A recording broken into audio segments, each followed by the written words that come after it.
Hello everybody, welcome to my channel. I'm Doug. This is the Auditory Vinyl. This is another video for my record labels A to Z. I did A, I'm on to B.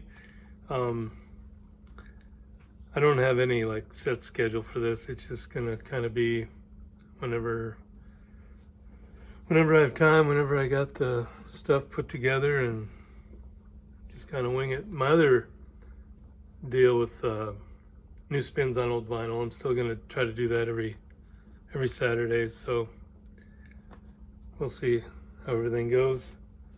And as you can see, I'm kind of got a different angle of the dangle going on here. Just thought I'd try it out, see if the lighting's any better, if I like it any better. But anyway, so yeah, so this is letter B of record labels A to Z. And like I said in the first one, I'm not going to be doing, Columbia, Atlantic, all the popular ones. Try to go with some ones that aren't quite as big, with the small guys.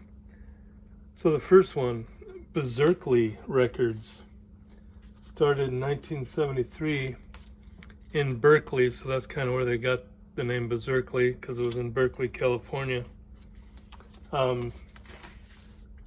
Greg Kihn is on the label, and well, first a band named Earthquake was on the label Berserkly, and Greg Kihn was a backup singer in that band, and then he decided to go solo, and of course Earthquake, they kind of fell apart, and really Greg Kihn was about the only guy or band on the label. And here's his 1983 Conspiracy. He always does a little play on words with his last name. This has the big hit Jeopardy on it, and there's the Berserkly label. And he had, numerous hits in the early to mid 80s. But then when he stopped making hits, that was it. Berserkly folded or went under or whatever. And then Rhino took over whatever was left, and they reissuing here and there, but I don't know if there's any more Berkeley stuff left. I don't think so. I think they're all done. I think Rhino is taking it all over. Next, Big Tree Records. Doug Morris started this in 1970, and if you've heard the name before, it's because he worked his way up. He made it all the way to, he was the CEO of Sony Music for a while. Big Tree Records had some names on there: Lobo, England Dan, John Ford Cooley, Johnny Rivers. It says April Wine was on there, but it must have been really early, because all the April Wine I have is not on Big Tree Records. But Brownsville Station is, with their record Yeah from 1973. It's got the big hit Smoking in the Boys Room. There's the label there.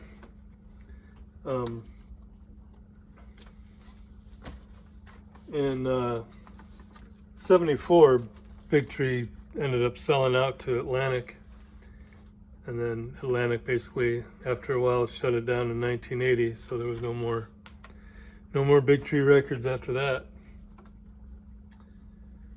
Next, Brunswick. If you've got any 78s, you've probably seen Brunswick, because they were real big on the 78 records.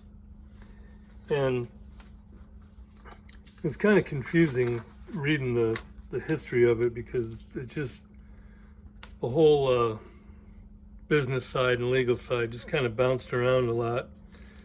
But basically, they very first started out in Dubuque, Iowa in 1845, making pianos. And then in 1916, they moved up to making phonographs. And then in the 1920s, that's when they started doing the 78s. They've had names like Duke Ellington, Bing Crosby, the Mills Brothers, Cab Calloway. The Chi-Lites, when they made Oh Girl, that was their last big hit, the last one to make the top 5 anyway. And then Decca bought out Brunswick, and then Columbia brought out Decca, and then Sony owns Columbia, and it's just it's just a mess. And then they came back, and at one point Verve had a bunch of the Brunswick artists on their label, and anyway, like I said, I was confused at how it was bouncing around. But Jackie Wilson from 1960, his Golden Favorites, and there is the one of the Brunswick labels. They have several different styles. There's some that have a lot of gold in the Brunswick label. Like I said, if you have 78s, you've probably seen it before, seen different variations of the Brunswick label. Blue Thumb. Blue Thumb Records started in 1968 by Bob Krasnow, who had previously worked with Buddha Records. They have some pretty big names, or did have. Pointer Sisters, Jerry Rafferty, Ike and Tina Turner was on it, and also Dave Mason. This is his 1972 album, Headkeeper. He's got Rita Coolidge, Spencer Davis, Graham Nash is all on here. Here's what do I call it? Blue Thumb. See, I have trouble with the whole lighting deal. I need need something. 1970, Blue Thumb sold the Famous Music Group. 1974, they sold it to ABC Records. And in 1979, they sold it to MCA, which then MCA completely discontinued the whole Blue Thumb Records. So if you get reissues, it's most likely going to be on MCA and not the Blue Thumb. Then the last one, Bearsville Records. Started in 1970 by Albert Grossman.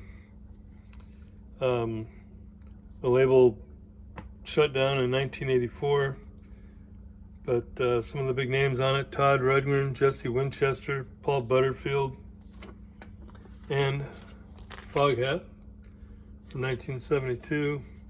This has got I Just Want to Make Love to You on it. And there is the Bearsville label. Rhino also took over these guys and did some reissues under their own deal. So there you go. That's it for letter B of this. Kind of still in the working out the kinks. I don't know if I like this whole setup. I might just go back to sitting down, but I just thought I'd try something different. Yeah, so there you go. Let me know what you think. Appreciate all the comments. Thanks to the new subscribers, and enjoy the music.